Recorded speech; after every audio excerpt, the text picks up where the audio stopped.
Hi, welcome to the Lifestyle Herbalist, the podcast where holistic wellness meets everyday living. I'm your host, Dami Vaccaro. I'm a registered dental hygienist, a clinical herbalist, and a certified health coach. And I'm your co-host, Sabrina Cooper, a registered dental hygienist with a bachelor's in oral health promotion, a certified culinary nutritionist and herbalist, and a mindfulness and mindful eating coach. Together, we explore the intersection of holistic health, herbal wisdom, and joyful living. From plant-powered remedies to kitchen medicine, mindful moments, and conversations that feed the soul, we're here to help you feel vibrant, grounded, and inspired in your daily life. So steep a cup of something soothing, settle in, and let's grow well together one episode at a time, bringing you a healthy dose of happiness.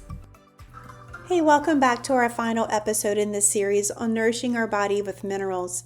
So far, we've talked about why minerals matter, how to get them in our food and from our food, and why you can still be deficient when you're doing everything right. Today, we're bringing it all together and focusing on what you can actually do to support mineral balance naturally before jumping straight into supplements. Because here's the truth, supplements can be helpful, but they work best when the body is already in place and where they can be absorbed to use them. If the foundations aren't there, you can end up spending money on supplements that simply pass through the body without making a real impact. So let's walk through the foundations that truly move the needle. First, we're going to come back to food, but this time we're focusing on strategic nourishment, not just eating, and not just eating healthy, but eating in a way that consistently supplies and supports mineral balance. Think in terms of building meals that include multiple mineral sources at once. For example, instead of just a salad, you might build a meal with leafy greens that have magnesium, roasted root vegetables like carrots or beets for potassium, pumpkin seeds for zinc, and a pinch of high-quality sea salt for trace minerals. If you include animal foods, adding something like bone broth or a small fish provides highly bioavailable calcium and phosphorus. Research consistently shows us that dietary patterns rich in whole, unprocessed foods provide a broader spectrum of minerals compared to isolated supplementation.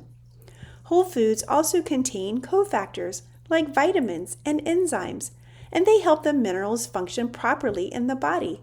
This is something supplements alone often lack. Next, let's talk about hydration. Because minerals don't function in isolation, they function in a fluid balance. Water is how minerals are transported throughout the body, but not all hydration is equal.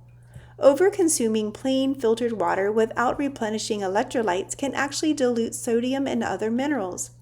This is especially important for people dealing with fatigue, adrenal stress, or heavy sweating.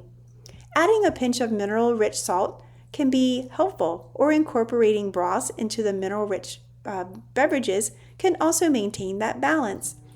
And things like coconut water is also just really full of minerals and can be very supportive to the body. Now let's move into digestion, because this is where so many people get stuck. You can eat the most mineral-dense diet in the world, but if your digestion is compromised, absorption will be too. One of the simplest and most overlooked strategies is chewing your food thoroughly. Digestion begins in the mouth, and proper chewing stimulates stomach acid and enzyme release. From there, supporting the stomach acid is key. Low stomach acid is incredibly common, especially in individuals under chronic stress or those taking acid-reducing medication, and often prescription medications reduce that stomach acid. Without adequate stomach acid, minerals like calcium, magnesium, and iron are not properly ionized, meaning they can't be absorbed efficiently. What about fermented foods? Well, fermented foods can also play a powerful role here. Foods like sauerkraut, kefir, or yogurt introduce beneficial bacteria that support gut health and enhance mineral absorption. There's growing research showing that a healthy gut microbiome can increase bioavailability of minerals like magnesium and zinc by altering the gut environment and improving transport mechanisms in the intestinal lining. Now let's bring in our herbs, because after all, I am an herbalist. because this is where the work really stands out. Many traditional herbs are naturally rich in minerals and support the body's ability to absorb and utilize them. For example, nettle leaf is one of the most nutrient, mineral-rich herbs available. It contains things like calcium, magnesium, iron, and silica. It's often used as a nourishing infusion, steeping a large handful of dried nettle in hot water for several hours to create a deeply supportive tonic. Dandelion leaf and root are also powerful. They support liver function and bile flow, which is essential for digestion and nutrient absorption.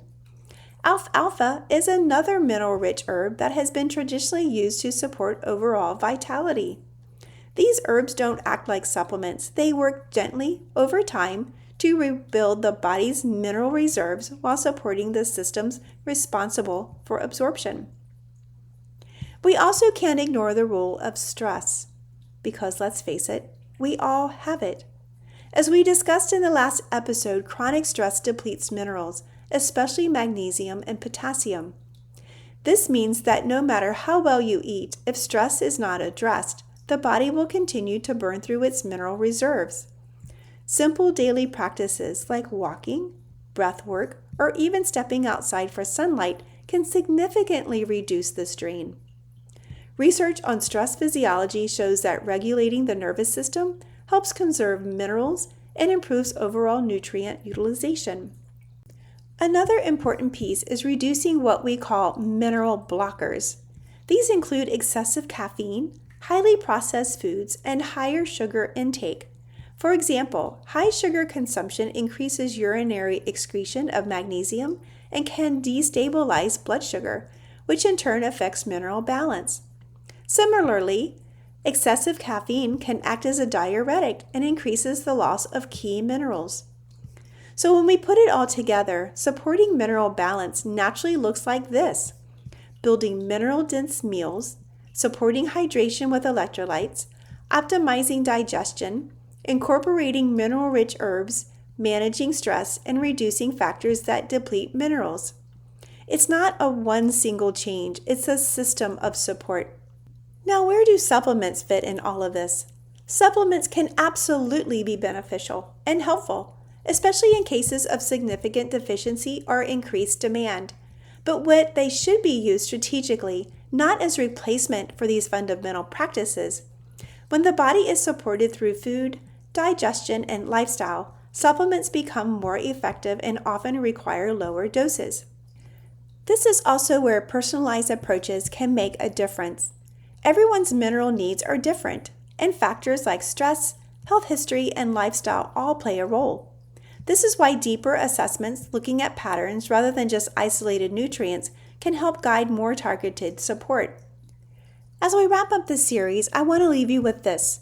Mineral balance is not about perfection. It's about consistency, small daily habits, adding a variety of whole foods, supporting digestion, incorporating herbs, and managing stress create a foundation that allows your body to restore and maintain balance over time.